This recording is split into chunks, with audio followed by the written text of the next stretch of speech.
So, in our last class, we were discussing about the planets. So, let's just continue the discussion. Let's see where we left. The objective is the same, but due to different angles of vision, sages have different conceptions of the absolute truth. So, we were discussing that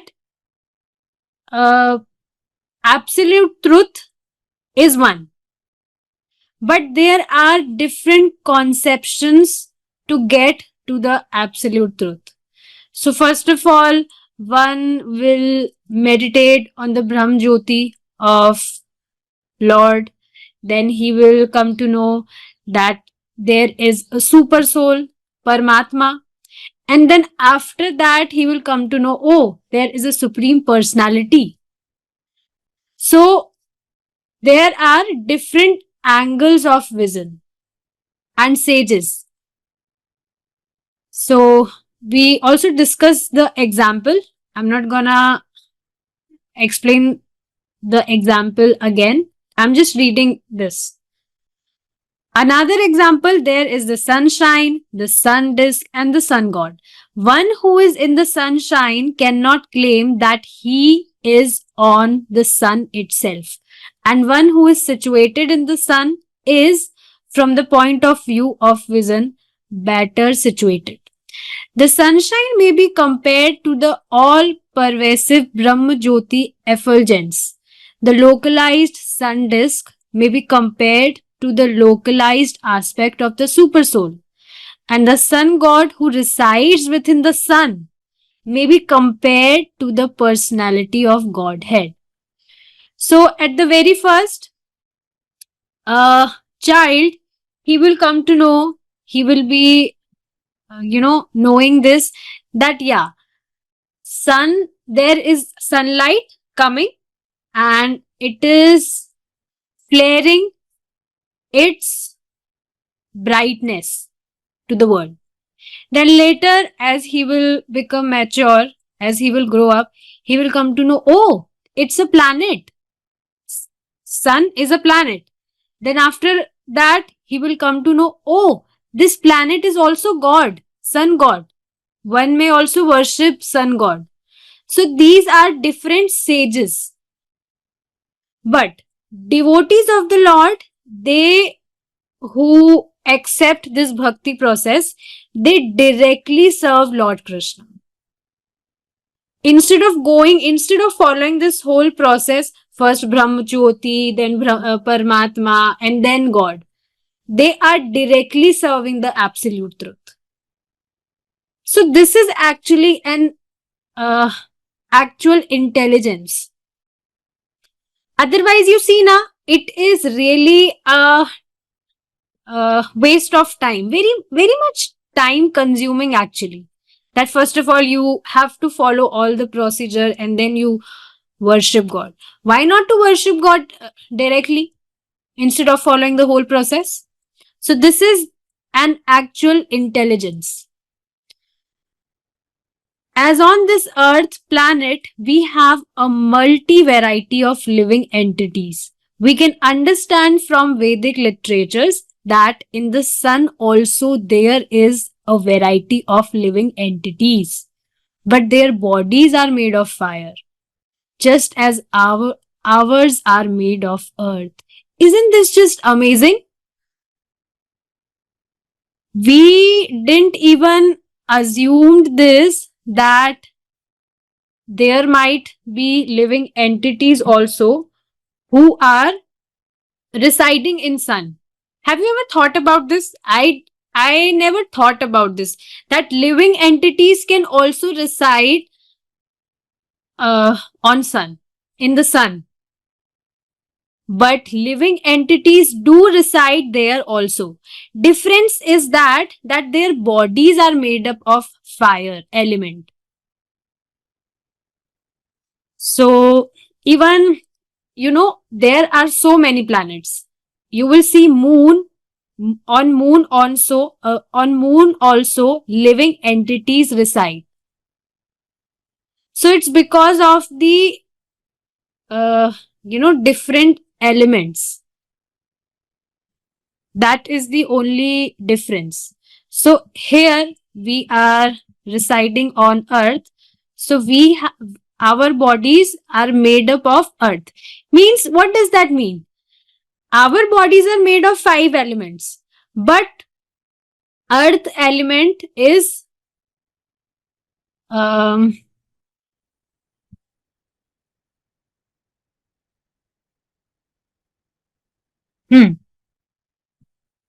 yes, I hope it's visible. So yeah, this is the only difference. In material nature, there are 5 gross elements: earth, water, air, fire and space. 5 elements. In different planets, there are different atmospheres due to one of these 5 elements prevailing. So are you getting this point? Our bodies are made of 5 elements. Not only this body, this whole planet. Actually, this whole material planets, different planets, they are made up of 5 elements only. But out of those 5 elements, one of them is prevailing. And there are different bodies for the living entities composed of whatever element may be predominant in a particular planet. We should not think that all planets have the same quality of life. Yet, there is uniformity in the sense that these 5 elements are present in some form or other. So you will see people often, they just go on the planet moon, but they see no life there. Because it's not possible that living entities residing on Earth planet, they can't see living entities residing on moon planet. So you might have heard about this in news that people often go to the moon, they climb, but they found no life there. But living entities do reside there also. So we should not think that all planets have the same quality of life. There is differentiation. There is uniformity in the sense that these 5 elements are present in some form or other. Only this is the uniformity. But quality of life is not same. That is different. Thus, on some planets, Earth is prominent. Fire is prominent, water is prominent, and air and space are prominent. So on Earth planet, element Earth is prominent. On Sun planet, at the Sun planet, Sun element is prominent. And just like this, it follows.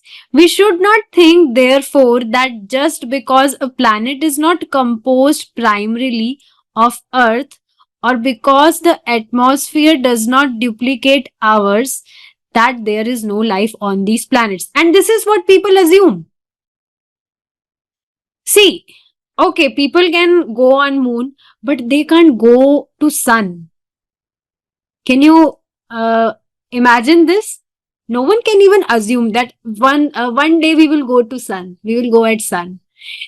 They will burn. But you see, living entities are also residing there.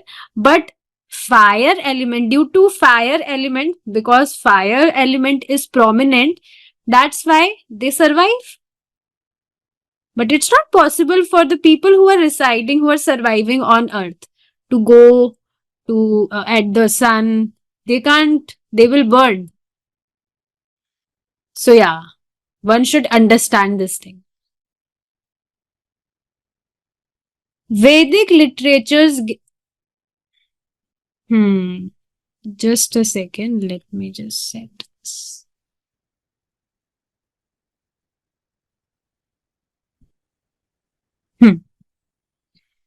Vedic literatures give us information that there are countless planets filled with living entities with different types of bodies.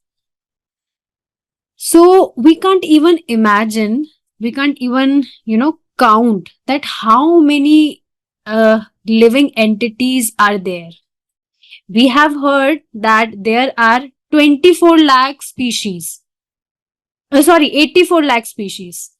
But we can't count. Of course, number is limited. It's not like it's infinite. Material is always limited. It can't be infinite. Number is limited, but it's very big number. That's why it's written countless here. So filled with living entities with different types of bodies. Yes. So see now 84 lakh species. And scientists also, see, when it is mentioned 84 lakh species, then that doesn't mean that only species on the earth are of 84 lakhs categories. No. 84 categories means of all the other planets also, apart from Earth. So yes. So by making some material adjustment, we may qualify to enter into different material planets. By qualification, we can enter into the spiritual planet where the Supreme Lord resides. Yes. So one can't go into the spiritual planet by rocket. People, they can go to the space by rocket, but one cannot enter into spiritual planet with a rocket or something.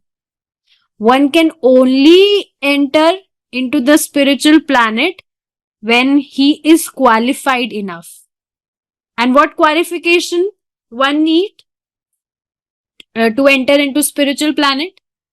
That he should do his devotional services very nicely, and when there is no any desires left, then only one can enter into spiritual planet. When one gets the love of Lord, then he enters into the spiritual planet where the Supreme Lord resides. Supreme Lord, the Supreme Personality of Godhead, Lord Krishna. Okay, now here is this shloka. We will try to recite this shloka. Prabhuji, you want to recite? Okay, we can try. Okay, we will try to recite. Yanti devavrata devan pitrin yanti pitravrata bhutani yanti bhuteja yanti madhyajinopi mam.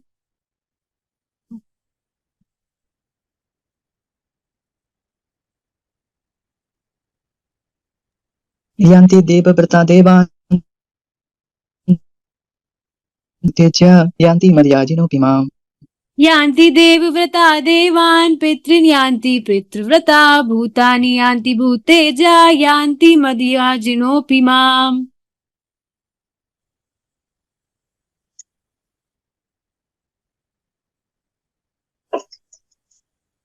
Your voice is not... Yanti madhyajinopi mam. Okay, your voice was breaking. Okay, my internet connection is unstable. Okay. Anyways, let's discuss. Those who worship the demigods will take birth among the demigods. Those who worship ancestors go to the ancestors, and those who worship me will live with me. Bhagavad Gita 9.25. Wow. This is just amazing shloka. So what Lord Krishna is telling here, that whoever worships demigods, he will go to demigods. He will take birth among the demigods. Those who are worshipping ancestors, pitras, then they will go to the ancestors. Now you just see, the worshippers of demigods, they go to demigods. Worshippers of ancestors go to ancestors. Then why not the worshippers of Lord Krishna will go to Krishna. And no any other person is telling this thing. Krishna himself is telling this thing, that whoever worship whomsoever, they go to there only. So Krishna is telling here himself that whoever worships me, he will come to me, he lives with me, he will live with me. Those who are trying to enter higher planets can go there. And those who are trying to qualify to enter into Goloka, Vrindavan, the planet of Krishna, can also enter there by the process of Krishna consciousness. See, when Srila Prabhupada is telling this thing here, then that doesn't mean that they will go to demigods or somewhere in free. No. One will have to do so much of hard work. It's not that easy to, get out of this world. It's not that easy. One have to do lots of hard work. But the amazing thing, that there is no any hard work in Krishna's service. It's very easy, isn't it? You see now, we only chant Hare Krishna Mahamantra, we only hear Krishna Katha, we relish Krishna Prasadam. What's the difficulty in that? But you will see people do lots and lots of sacrifices. But then also, they don't get the ultimate result. And right now also, in your practical life only, you will be experiencing so many transformations in your life. So you see now, right now also, you are experiencing so many incredible things in your life. Then definitely, devotee's future is so much bright. No doubt in that. So yeah, those who are trying to enter higher planets, of course, they will have to do hard work for that. It's not like they will get it for free. So yeah, if they are trying hard, then they will go there. But those who are trying to qualify into Golok Vrindavan, trying means they will definitely do some, devotional services. Definitely they will practice. Someone, just like if someone want to, enter in, for example, IIT. So definitely he will work hard so that he can crack the entrance exam, because he want to enter IIT in IIT. So he will definitely work hard. So for entering into higher planets or spiritual planet, one have to do some, see, I'm talking about the spiritual planet, then they will have to do some little devotional efforts, little devotional services. Why little? Because it is little. There is nothing hard in it. Very amazing thing one devotee was saying. I just want to repeat that as it is. For a devotee, every day is a festival. And for a materialist, every day takes him one day close to death. But a devotee, every day takes him one day in another life, going back to Radha Shama Sundar. So isn't this amazing? Material people, they are doing anything aimlessly and they are not aware about that where will they go. But a devotee is definite about this thing, that we are serving Krishna, we are serving Supreme Personality of Godhead. Definitely our future is bright, because we experience it right now also in our practical life. Isn't it? You might yourself be experiencing this thing, that life is becoming very easy day by day. Isn't it? As easy, it is becoming very easy as before, as compared to before. So this is really amazing. Before going to India, we may acquire a description of what the country is like. The hearing of a place in the first experience.